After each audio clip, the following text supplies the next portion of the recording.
In the vast silence of the Arctic, where icy winds sweep across endless tundra and frozen seas, lies the beginning of one of history's most misunderstood transactions. Alaska, today known for its glaciers, oil reserves, and strategic military importance, was once a distant and fragile outpost of the Russian Empire. To understand why Russia ultimately parted with this enormous land, we must travel back to the early modern era, when empires were defined not by borders on maps but by the reach of ships, fur traders, and ambition. This story is not simply about a sail, it is about fear, survival, miscalculation, and a world rapidly changing under the pressure of global power politics. Russia's connection with Alaska began in the late 17th and early 18th centuries, driven primarily by the fur trade. Siberia had already been stripped of its most valuable fur-bearing animals, and Russian merchants, known as promyshlenniki, pushed ever eastward in search of new riches. The sea otter, whose dense fur was highly prized in Chinese and European markets, became the unexpected engine behind Russian expansion across the Bering Sea. These early ventures were dangerous, loosely organized, and often brutal, relying on small ships, uncertain navigation, and harsh encounters with indigenous peoples. By the time Vitus Bering's expeditions confirmed the separation between Asia and North America, Alaska was no longer a mythical land but a commercial opportunity. The Russian Empire, however, faced a critical limitation: distance. Alaska was thousands of miles from St. Petersburg, and even from Moscow it might as well have been on another planet. Supplying settlements required dangerous sea journeys or exhausting overland routes through Siberia. Every nail, every sack of grain, every musket shipped to Alaska cost far more than its worth by the time it arrived. To manage this distant territory, Russia chartered the Russian-American Company in 1799, granting it monopoly rights over trade and governance in Alaska. On paper, this arrangement promised efficiency and profit. In reality, it created a fragile colonial system dependent on dwindling fur populations and the forced labor of indigenous communities. The company struggled with corruption, poor management, and a chronic shortage of settlers. Unlike British or Spanish colonies, Russian America never attracted large numbers of farmers or families. It remained a thinly stretched network of trading posts clinging to the coast. Meanwhile, the global balance of power was shifting. The 19th century ushered in an era of aggressive imperial competition. Britain dominated the seas, expanding its influence through Canada and the Pacific. The United States, young but ambitious, was pushing westward with relentless momentum. For Russia, Alaska sat uncomfortably between these two rising powers. Defending the territory in the event of war would require a navy Russia simply did not possess in the Pacific. The Crimean War of the 1850s exposed this weakness in dramatic fashion. Russia found itself fighting Britain and France, two of the world's most powerful naval empires. Although Alaska was not directly invaded, the war revealed how vulnerable Russian possessions were to maritime attack.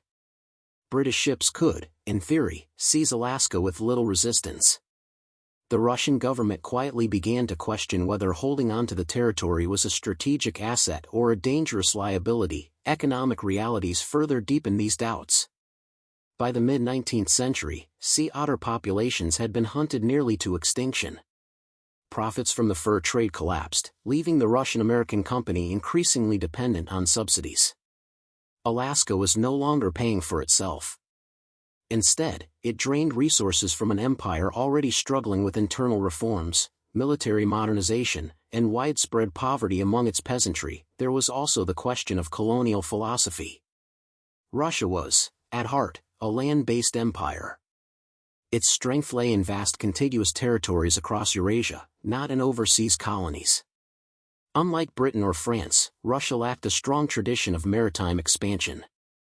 Alaska did not fit naturally into Russia's imperial system.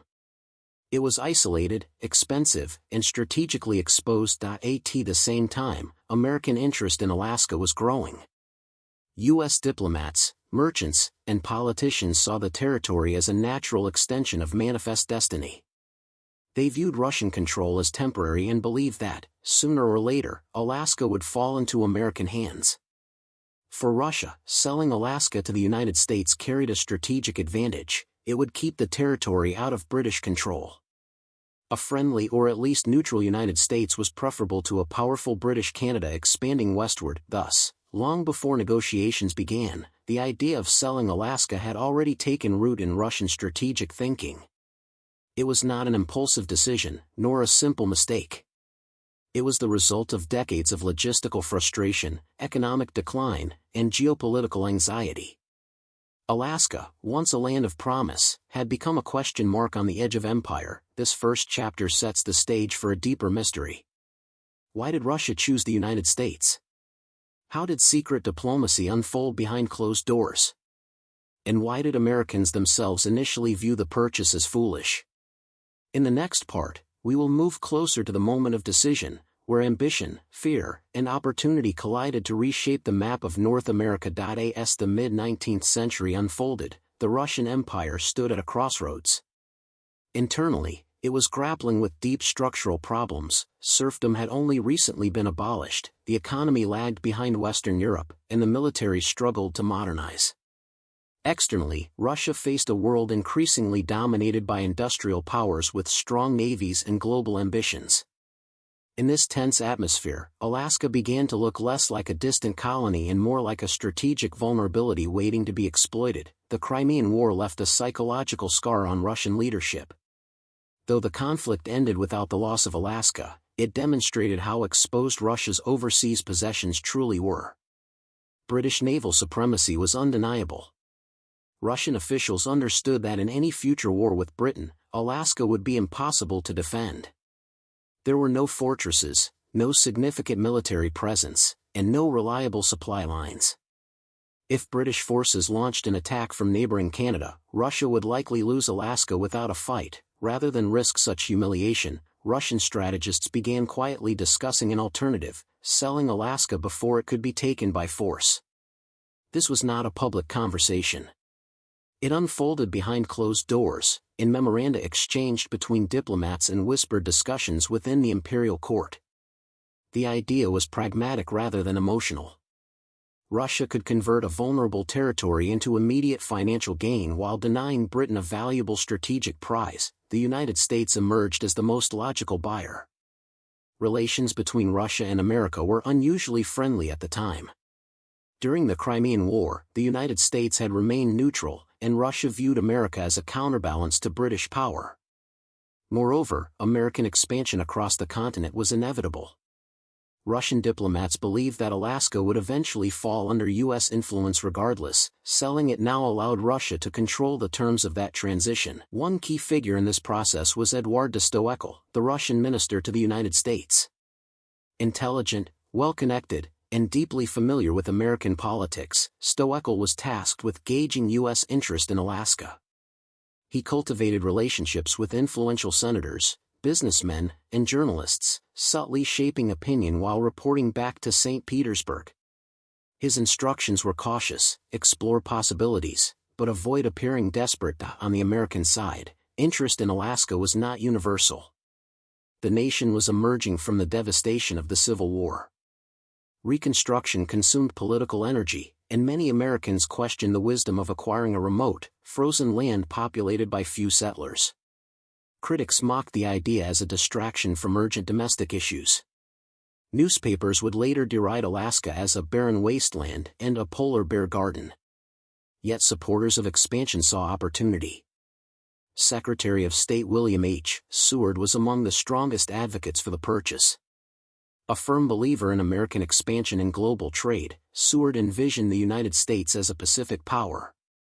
Alaska, in his view, was not an icy dead end but a gateway to Asia.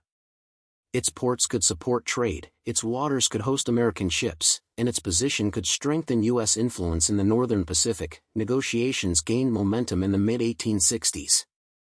Stoeckel and Seward met repeatedly, often late into the night, discussing terms in a mixture of strategic calculation and personal persuasion.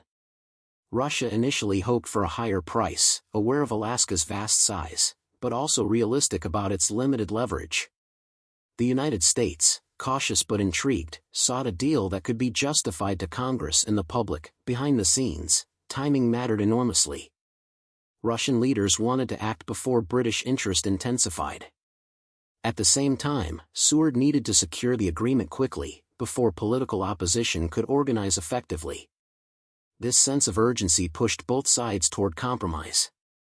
In March 1867, after an all-night negotiation session, the two men reached an agreement. The price was set at $7.2 million, paid in gold. By modern standards, the sum seems astonishingly small. But at the time, it represented a meaningful infusion of cash for Russia and a significant expenditure for the United States.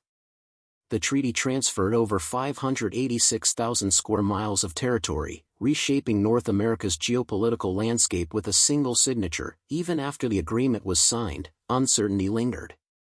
The U.S. Senate still needed to ratify the treaty, and public opinion remained divided.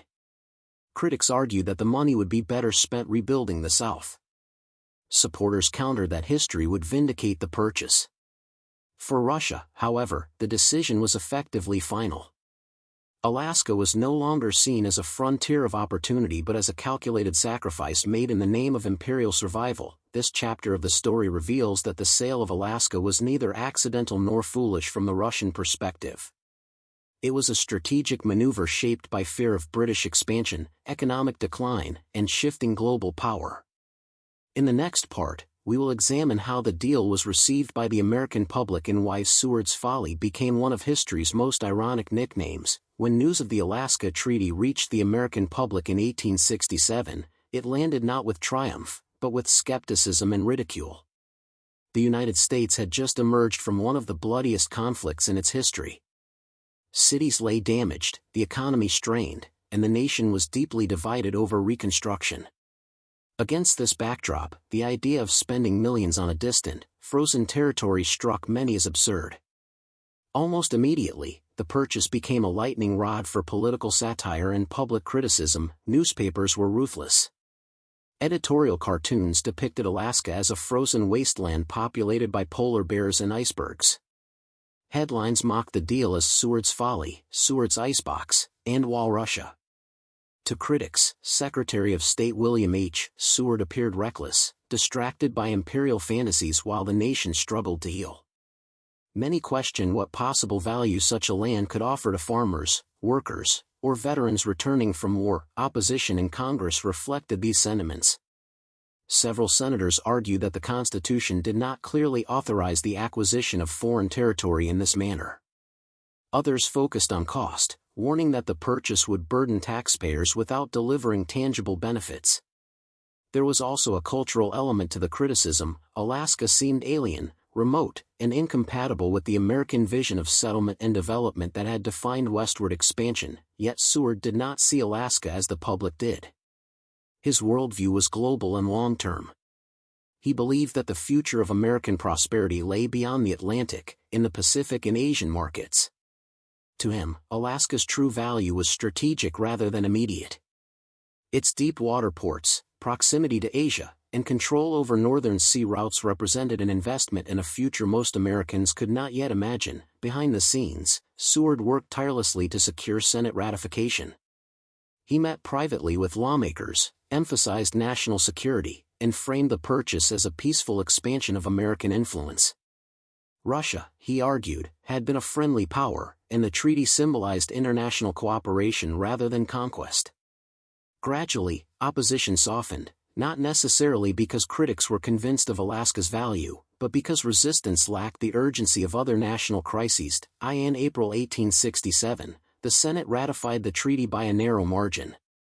The decision was quiet, almost anticlimactic. There were no parades, no celebrations. Alaska passed into American hands with little fanfare, and for years afterward, it remained largely ignored. The U.S. Army briefly administered the territory, followed by the Treasury Department, reflecting ongoing uncertainty about Alaska's purpose. For Alaska's indigenous peoples, the transfer of power brought confusion rather than clarity. The treaty made little mention of their rights or status. Russian authority vanished almost overnight, replaced by American officials unfamiliar with local cultures and traditions. This transition marked the beginning of a long and often painful chapter, as indigenous communities found themselves marginalized within a new colonial framework. Economically, Alaska seemed to confirm its critics' doubts. The fur trade continued to decline, settlements remained sparse, and the federal government invested little in infrastructure. For decades, Alaska generated minimal revenue and attracted few settlers. To many Americans, it remained an afterthought, a symbol of governmental overreach and misplaced ambition, yet beneath the surface, change was slowly brewing. Explorers, traders, and missionaries began to map the interior. Reports hinted at untapped resources, timber, fisheries, and minerals. Though these discoveries would take time to materialize, they quietly undermined the narrative of worthlessness that had defined Alaska's reputation. From Russia's perspective, the sale faded quickly into history. The funds were absorbed into broader imperial needs, and attention shifted back to Europe and Asia. Few Russian officials publicly expressed regret. At the time, the transaction appeared sensible, even prudent. Alaska was gone, but Russia had avoided the far greater loss of seeing it seized by a rival power. This story reveals a crucial truth: history is often judged not by contemporary logic, but by outcomes revealed decades later. What Americans mocked as folly would eventually be hailed as foresight. But that transformation did not happen overnight. In the next chapter, we will explore how Alaska's hidden wealth began to emerge, and how a forgotten land slowly proved its critics wrong. For decades after its acquisition, Alaska lingered on the margins of American consciousness. It was governed loosely, funded minimally, and visited rarely by those outside of trade or missionary work. Yet history was quietly preparing a reversal. Beneath Alaska's frozen soil and along its rugged rivers lay resources that would transform it from a national joke into a strategic treasure. The turning point came not through policy or vision, but through discovery. In the 1890s, rumors of gold began circulating through the Pacific Northwest. Prospectors, hardened by years of disappointment, heard whispers of rich deposits in the far north. What followed was one of the most dramatic migrations in American history. The Klondike Gold Rush sent tens of thousands of men and women racing toward Alaska and neighboring Yukon, driven by hope, desperation, and the promise of sudden wealth. The journey itself became legendary. Prospectors faced brutal cold, treacherous mountain passes, and starvation. Many never reached the gold fields. Those who did discovered that wealth was far from guaranteed. Still, the rush fundamentally altered Alaska's image. For the first time, the territory was seen not as a frozen void, but as a land capable of drawing human ambition on a massive scale. Gold did more than enrich a few lucky miners. It forced the U.S. government to pay attention. Towns sprang up almost overnight. Ports, supply routes, and rudimentary infrastructure followed. Alaska's population grew, and with it came political pressure for more structured governance. Though gold production would eventually decline, its psychological impact endured. Alaska was no longer useless. The 20th century brought an even more profound transformation. Advances in geology and exploration revealed Alaska's vast oil and gas reserves. Unlike gold, oil promised long-term strategic and economic value. During an era increasingly defined by industrial power and mechanized warfare, access to energy resources became a matter of national security. World War II cemented Alaska's strategic importance. Japanese attacks on the Aleutian Islands shocked Americans and shattered any remaining illusion of Alaska's irrelevance. Suddenly, the territory was on the front line of global conflict. Military bases, airfields, and supply routes were constructed at unprecedented speed. Alaska became a critical link between North America and Asia. The Cold War further elevated Alaska's status. Its proximity to the Soviet Union, ironically, Russia's successor, made it a key surveillance and defense location. Radar stations dotted the Arctic. Submarines patrolled icy waters.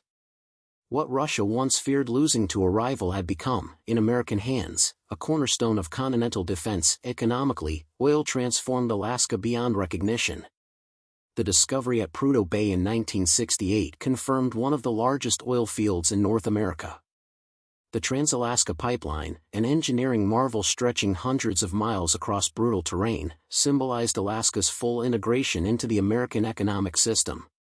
Revenues flowed, and Alaska's population stabilized and diversified. In 1959, Alaska officially became the 49th state of the United States.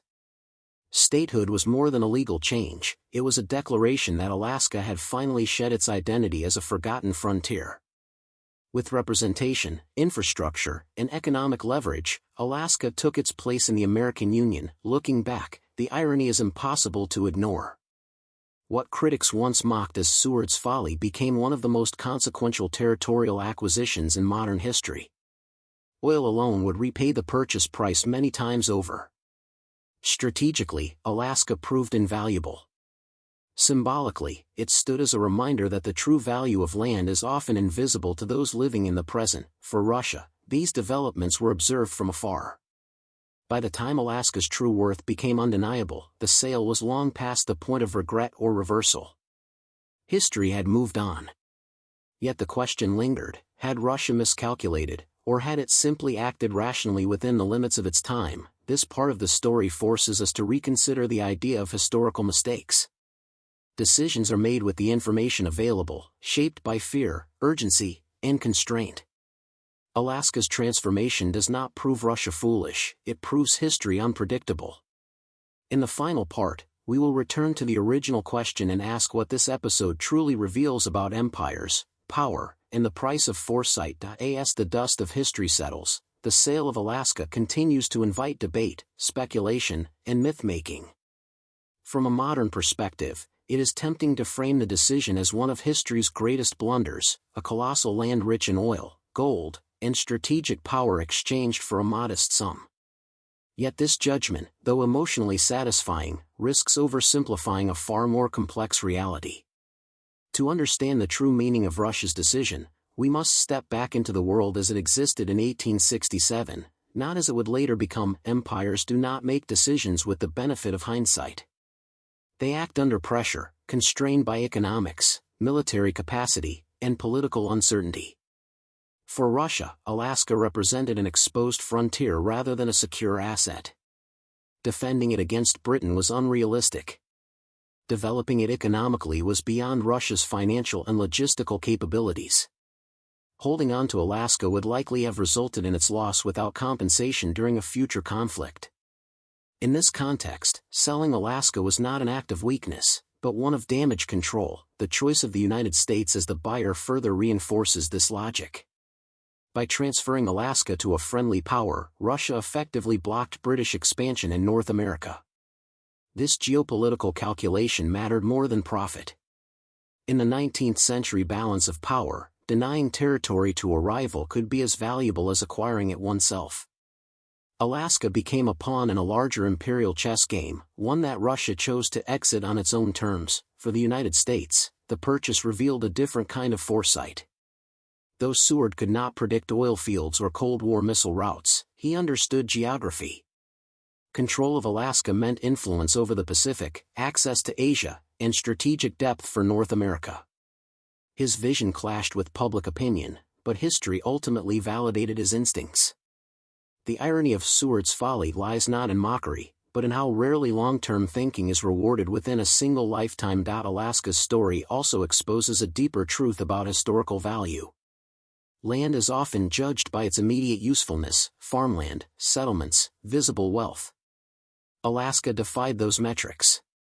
Its value was latent, locked beneath ice and time.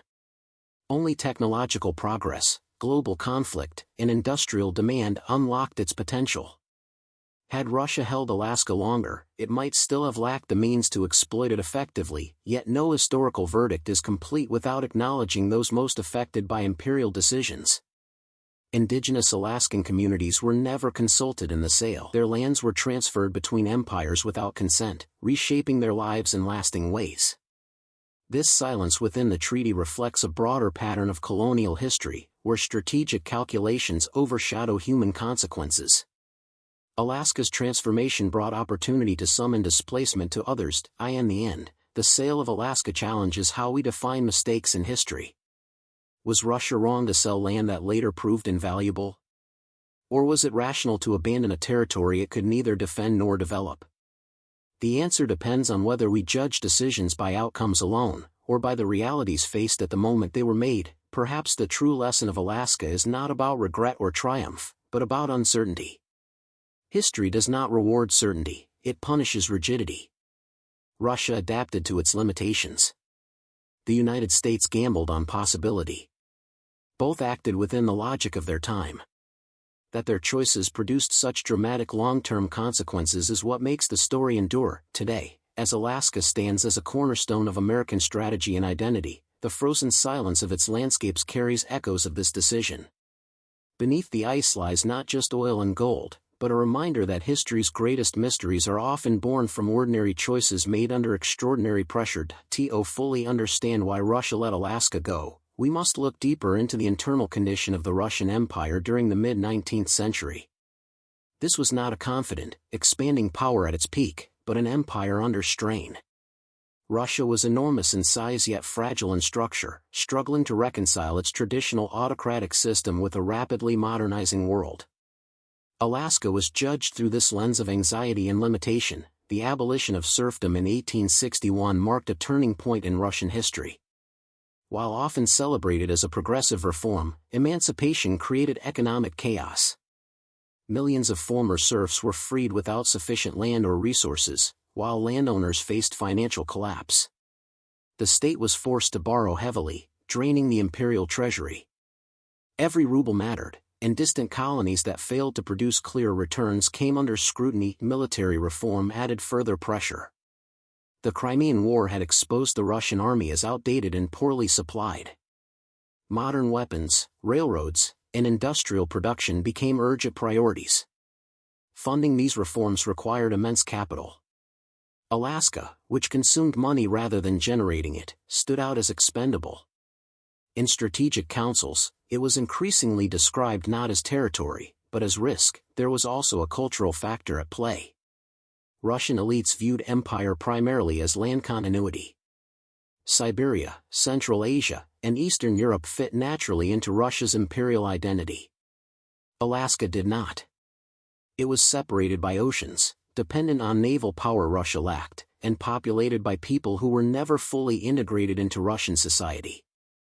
Administratively and psychologically, Alaska felt foreign. Even optimistic projections offered little reassurance. Developing Alaska would require massive investment in ports, roads, and defenses, investments that could not be justified when core regions of the empire remained underdeveloped. Russia faced rebellions in Poland, instability in the Caucasus, and competition in Central Asia. Compared to these challenges, Alaska felt irrelevant. Thus, when historians ask whether Russia misjudged Alaska's value, they often overlook this reality: Russia was not in a position to wait for future value. Empires under pressure do not gamble on distant possibilities, they consolidate what they can defend. Alaska failed that test. One of the most intriguing questions surrounding the Alaska sale is what might have happened had Russia chosen differently. Alternate history does not offer certainty, but it reveals the narrow margins within which decisions were made. Had Russia refused to sell, Alaska's fate would likely have been decided not by economics, but by war. A future conflict between Britain and Russia was almost inevitable. Throughout the 19th century, the two empires competed across Eurasia in what became known as the Great Game. In such a conflict, British Canada would have provided a perfect staging ground for an assault on Alaska. The Royal Navy, unmatched in power, could have isolated Russian settlements with ease. In this scenario, Alaska might have been seized outright, as many colonial territories were during wartime. Russia would have received nothing in return. Worse still, a British-controlled Alaska would have reshaped North American geopolitics, hemming in the United States and expanding British dominance across the Pacific. There is also the possibility that Russia might have retained Alaska into the 20th century, only to lose it during the upheavals of revolution. The Russian Revolution of 1917 shattered imperial control across vast regions.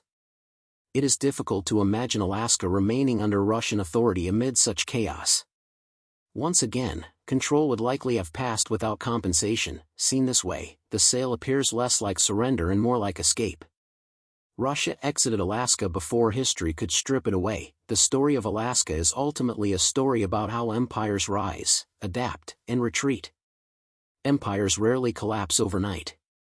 More often, they withdraw from edges they can no longer sustain.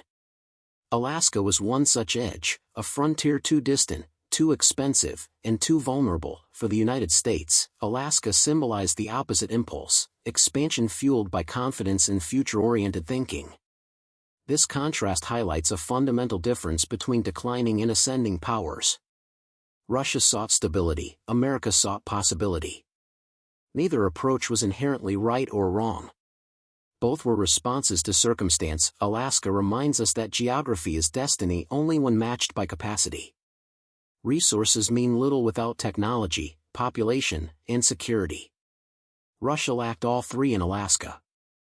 The United States, arriving later in history, possessed them. Why did Russia part with Alaska? Because history forced its hand. The empire faced reform, debt, military weakness, and imperial rivalry. Alaska offered no immediate solution to these problems. Selling it did. The tragedy, or brilliance, of the decision lies in timing. Had the sale occurred 50 years later, Alaska's value would have been undeniable. Had it occurred 50 years earlier, it might never have been questioned. Russia sold Alaska at the precise moment when its future value was still invisible. History often judges decisions by what comes after, not by what was known before. Alaska stands as a reminder that foresight is rare, certainty is illusion, and power is always temporary. In the frozen silence of the North, Alaska endures, not as evidence of Russian failure, but as proof that empires are shaped as much by their limits as by their ambitions.